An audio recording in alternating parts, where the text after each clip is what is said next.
Finally, dito na tayo, Bulusan Volcano Natural Park. Ganda ng daan.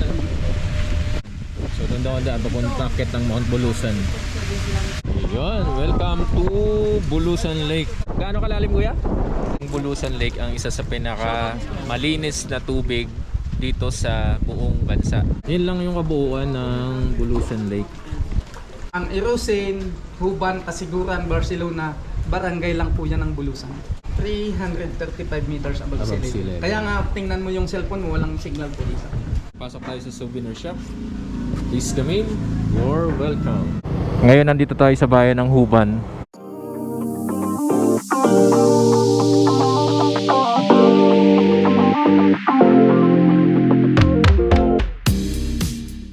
Ay, 103 oras natin after almost ilang ligaw-ligaw. Finally dito na tayo, Bulusan Volcano Natural Park. 1.7 kilometers Bulusan Lake. Try natin kung kakayanin ang oras natin. Pasok na muna kami. May parking goods. Walang problema sa parking mga kabarako. May parking. Napakaganda ng parking. Sana all. Dito na tayo, Bulusan Volcano Natural Park.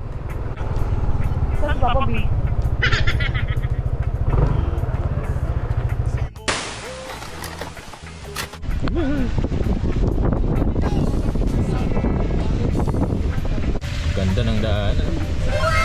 Meron tayong tour guide sa harap. So ino-orient tayo tungkol dito sa history at amenities itong Bulusan Volcano Natural Park. Ito ganito mga fern tree dito lang yan makikita at ganyan dito lang lumalaki dito sa Bulusan. Dito to yan. At narataw ang mga kahoy dito. Yan siguro yan lawaan siguro yan. So doon daw ang daan papunta akit ng Mount Bulusan. Ayan, welcome to Bulusan Lake. Ayan, Bulusan Lake. So according sa tour guide natin, ang Bulusan Lake ay hindi stagnant. May ano siya, may outlet. Opo, kung magbabangka po kayo. Kuya, yan yung bangka? Yan Yan kuya yung bangka sasakyan namin. Mali ko yan eh. Ano kalalim kuya? 7 to 8 feet. Gusto sana namin magbangka, kaya lang makakalakas ang hangin eh. Tatakot si Papa B. Ay, Papa B in the house. Kaya yung bangka siguro. Ayan, makahangin mga kaparako oh. Mas malalim pala kuya. Mas malalim pagkasama. Baliktad. Baliktad po. Dito to According yan. kay kuya, yung Bulusan Lake ang isa sa pinaka malinis na tubig dito sa buong bansa. Ang tubig daw galing doon sa bundok na yan. Anong pangalan ng bundok na yan? May pangalan yan. Yan ang ito mismo ang bundok ng Bulusan. Ah, Pero yung tubig na yan galing mismo doon sa Mount Bulusan. Mount Bulusan mismo galing yung tubig. Lakas ang lubid yung Ano yan, nag-ano siya? Yun naman po ay mga ano yan dito, mga fisherman po yan. may mga isda rin pala dyan. Ang dami pong tilapia dyan. Tilapia, karpa, hito, at saka dalag. Okay, baba muna tayo. Ito, sa may lower part. Ikot po sir. Pili kayo dyan. Alin po? Yung bangka na yan. Ikutin yung gano'n. Maikot po yung buong lake na yan. Opo. 5 tao po ang sakay niyan. May 2 taga-sagwan. 5 tao, tapos 2.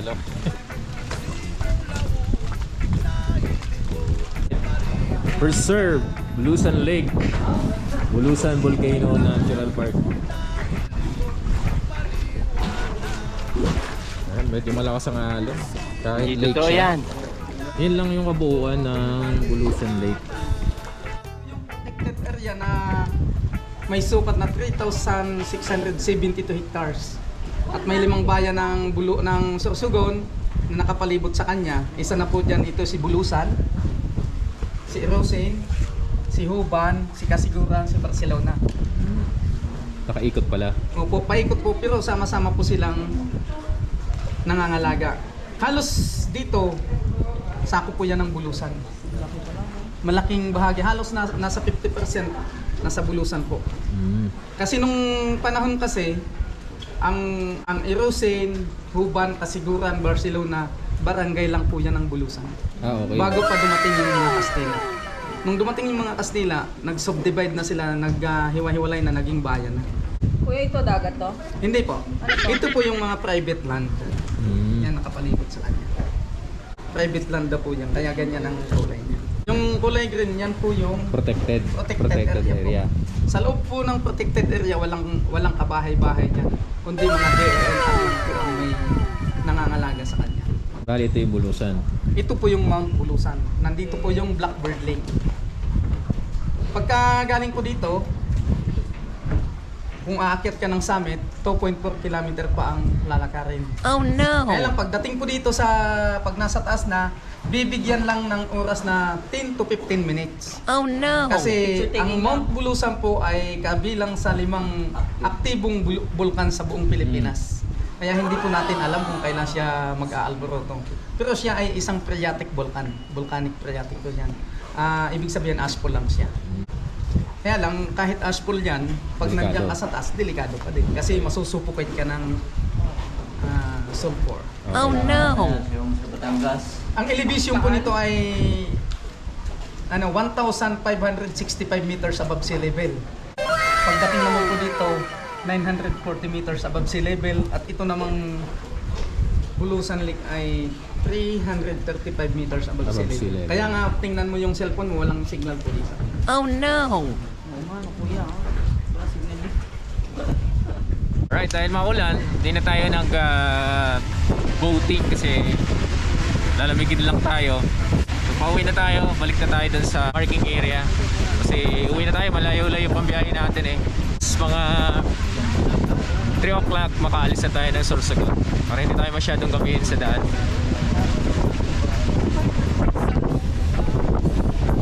Ayan, mga pamilya na, mga nakaraan. Oh no! Anong pangalan niyan, kuya? Cheap Vine. Jade Vine. Yan. Yung palang Jade Vine na yan. Local name po niya ay Tayabak. Tayabak. Yun daw yung nakalagay sa 5 piso natin. Ito. Na halaman or picture or nakaukit dun sa 5 piso. Mamaya check ko nga. Yung 5 piso. Jade Vine. Yung bagong 5 piso yung Yung bagong 5 piso, yung white. So dito na tayo sa taas ng Bulusan Volcano Natural Park. So ito yung pinakataas niya. Ayan. Ayan yung mga parking area, yun yung entrance. So meron ding kakainan doon, cafeteria. So dito tayo magbabayad. Ayan. So ito yung paligid niyan. So malawak tsaka malinis. Pasok tayo sa souvenir shop. Please come in. You're welcome. Lake life is the life for me. Hindi, wow. Sa lakot. Paboritong product, Bicol Region. Pili. May Nito plate. 20 per piece. Ito mga basket. Then may pili pulp oil. May papaya at chara. May rice coffee and cow. Okay. So dito daw ang home ng finest polvoron. Okay. May mga basket. Okay. So ngayon ako nakakita ng pili nut polvoron. Hindi pa nakatikim yung kung anong lasa niya. So more baskets. More polvoron. Ayan. Siyempre classic na pili. More baskets. More baskets ulit. Handmade baskets. So magkano yung price? Bulusan Lake Pasalubong 200 pesos. Pwede na. Miss Memories. Ito naman ay mga honey products. Okay. So ito yung kabuuan ng kanilang pasalubong store.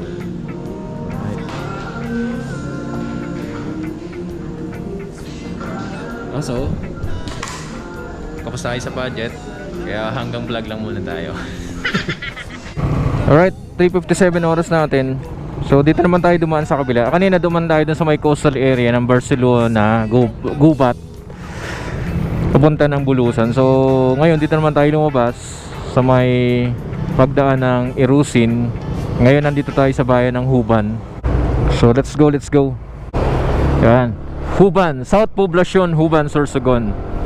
Ayan, so shoutout sa mga taga Huban dyan. Para tayo nag-loop mga kabarako. Grabe. yan. So kanan tayo dito, kanan. So far, napakaganda ng kalsada dito sa Sorsogon and Albay, no? So yung buong ikot natin, napakaganda ng mga kalsada. And by the way, dyan sa Irusin, ang ganda ng mga kurbada. Napaka-solid. Nagkahiwa-hiwalay tayo. Nila Papabit tsaka nila Utol. Oh no! Doon sila dumaan sa may kabila. Kanina doon kami dumaan. Tapos dito sila dumaan. Ngayon dito naman, kami ang dumaan dito. Sila naman doon sa kabila. Bahala ka sa buhay mo. tuloy-tuloy na tayo. Let's go!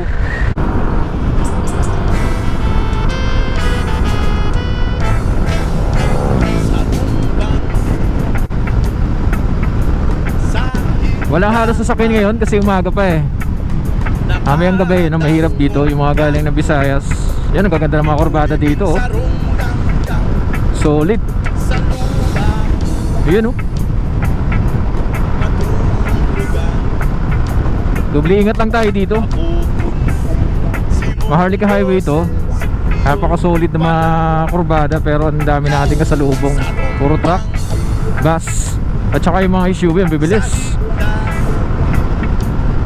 Alright, welcome to Kasiguran. Exactly 4 PM.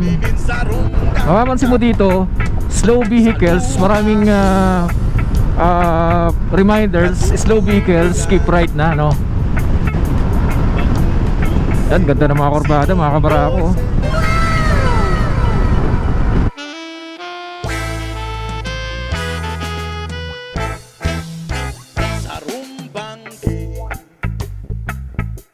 Sa higdaan nakadangog ako, hinuninin sa rumgam-gam sa luba ko, katurugan bako kundi si mong boses iyo pala. Yo! Sa rumbanggi sa higdaan nakadangog ako, hinuninin sa rumgam-gam sa luba ko, katurugan bako kundi si mong boses iyo pala. Dako sa kumbangon si sa kuyang mata binugla, katong kadikluman na